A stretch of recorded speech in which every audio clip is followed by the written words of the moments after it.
দুপুরবেলা থুকপা খাবো। তো এই একটা ভিউ পয়েন্টে এসেছি, এটা হলো অর্গানিক ভিউ, এটা অর্গানিক ভিউ পয়েন্ট বললো।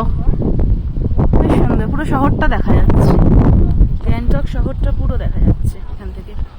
বাড়িগুলো ওদের এত সুন্দর কালারফুল করে না, খুব ভালো লাগে দেখতে। চলে এলাম হচ্ছে গণেশ টকে, এরপরে হনুমান টক দেখবো, তারপরে আর কিছু দেখার নেই, অনেকগুলোই দেখলাম।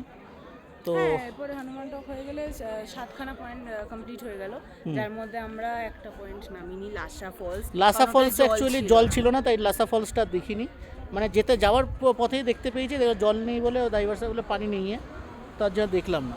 তো এই হচ্ছে গণেশ টক দেখানো, ঠিক আছে। তো ব্যাক এসে বেশি ফর্সা ফর্সা দেখেছি। হ্যাঁ, ওয়েদারটাই এরকম, ফর্সা তো হয়ে যাবে, কালো মানুষও ফর্সা হয়ে যাবে। নর্মাল ব্লাশও হয়ে গেছে। না আমি কালো, দেখো আমি ফর্সা হয়ে গেছি, আমার বউ ফর্সা, ও আরো বেশি ফর্সা হয়ে গেছে, নর্মাল ব্লাশ হয়ে গেছে। যারা কালো গায়ের রং খারাপ ভেবো না, আর কি মারছি না, আমি নিজেও কালো। চলে আসো এখানে, পাহাড়ে থাকো, 1 মাস থাকো, ফর্সা হয়ে বাড়ি যাও। Natural fair and lovely cream এটা, ঠিক আছে। তো চলো ব্যাক ক্যামেরা দেখাচ্ছি গণেশ টক। এই হচ্ছে গণেশ টক।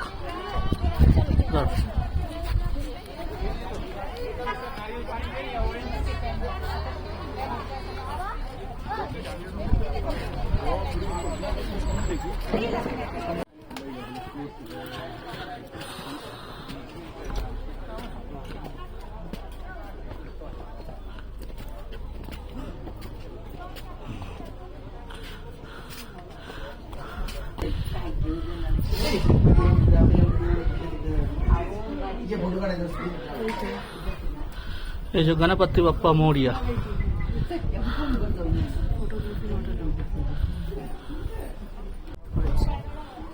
এখানে দেখো মানত করলে এখানে এসে সব মানত করে গাছের মধ্যে, কোনো কিছু মানত করার থাকলে এই লাল উড নিয়ে এসে তোমরাও বেঁধে মানত করতে পারো। এখান থেকেও সুন্দর একটা কাজ আমাদের গ্যাংটকের ভিউ হয়েছে। পৌঁছে গেলাম হচ্ছে এবার হনুমান টক, এটাই হচ্ছে আমাদের আজকের লাস্ট ডেস্টিনেশন ঘোরার জন্য। হনুমান টকের রাস্তাটা কি স্টিপ, এই হচ্ছে রাস্তা, এখান দিয়ে ওই উঁচুতে দেখতে পাচ্ছ, ওই উঁচুতে হচ্ছে তোমাদের হনুমানজির মন্দির। গাড়িতে আসার রাস্তাটা প্রচুর স্টিপ ছিল, ঘুরে ঘুরে ঘুরে ঘুরে। এখানে জুতো রাখার জায়গা আছে, সবাইকে জুতো এখানে রাখতে হবে, শু স্ট্যান্ড আছে। এটা এটা একটা খাওয়ার জায়গা মতন করা আছে, ধোসা পয়েন্ট। প্রসাদ শপ আছে, চাইলে এখানে প্রসাদ শপ আছে, এখানে চাইলে নিতে পারো। ওই উঁচুতে হচ্ছে হনুমান টক। তো আমরা এবার ওপরে উঠি হনুমান টকের। এখানে যেটা বললাম, যেটা শুনলাম, যেটা আস্তে আস্তে ড্রাইভার দাদার কাছে, তো যেটা এই মন্দিরটার পেছনে যে স্টোরিটা, সেটা যেটা জানতে পারলাম, সেটা হচ্ছে যে হনুমানজি এখানে সঞ্জীবনী যে পাতা রয়েছে, জড়িবুটিটা, ওইটা খুঁজতে খুঁজতে এখানে এসেছিল, এখানে এসে চলে এসেছিল, সব পর্বতেই খুঁজছিল উনি। তো এখানে এসে ছিলেন, একটা পা রেখে এখানে ছিলেন, বলতে একটা পা রেখে এই পাহাড়ের মধ্যে রেখে রেস্ট করেছিলেন, সেই থেকেই এই মন্দির তৈরি।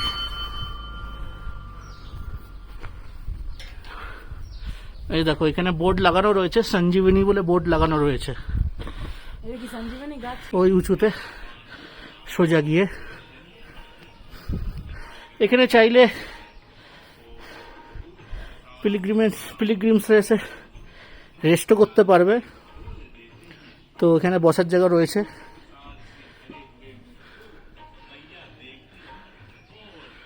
একটু রেস্ট নিয়ে নিয়েছিলাম ওখানে পেছনে বসে একটুখানি।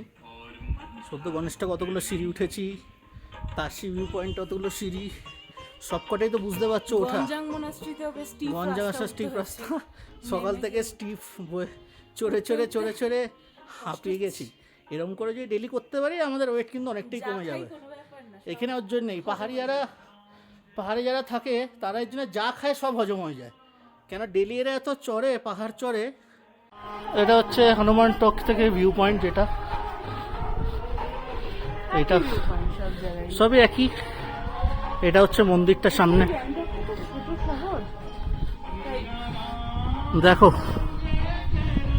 দেখছো এখানে সব এক একটা কাহানিগুলো এখানে লেখা রয়েছে, কিভাবে ও মন্ত্রগুলো এখানে লেখা আছে সব। মন্ত্র হয় না। হ্যাঁ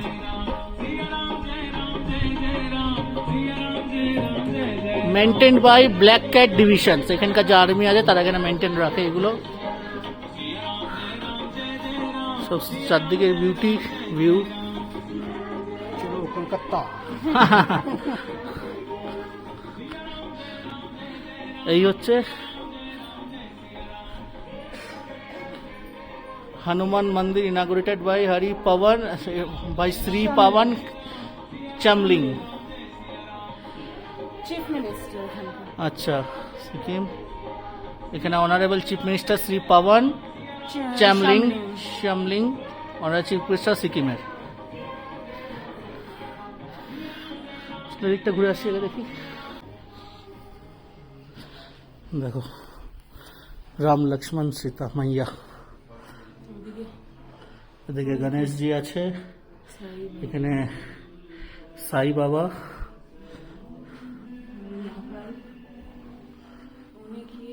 এটা হচ্ছে আমাদের ভোলে বাবা। এই যে রাম লক্ষ্মণ সীতা, হনুমানজি নিচে বসে আছে। এটা হচ্ছে আমাদের জয় মাতা দি, এটা আমাদের রাধা কৃষ্ণ, সুন্দর বেশ। আরেকটা জিনিস তোমাদের দেখাইনি, এটাও আমি কিনেছি, এটা হলো অ্যাপেল ফ্লেভারের জল। আর এটা হচ্ছে মেন ফ্লেভার, এটা পুরো অ্যাপির মতো খেতে বাট জল। তো এবার আমরা চলে এলাম, এবার ফ্রেশ হবো, ফ্রেশ হয়ে লাঞ্চ করবো, কি অর্ডার করে দেখি। আজকে অবভিয়াসলি আর কোনো চাইনিজ আইটেমে দেখি করবো, হয়তো মোমো খাবো, কারণ আজকে আর ফ্রাইড রাইস আর চিকেন খেতে ইচ্ছে লাগছে না। এক জিনিস রাত্রে একটু অন্য কিছু ট্রাই করবো, নর্থ ইন্ডিয়ান ট্রাই করবো। তো চলো ফ্রেশ হয়ে নিই, কী খাচ্ছি দেখাচ্ছি তারপরে।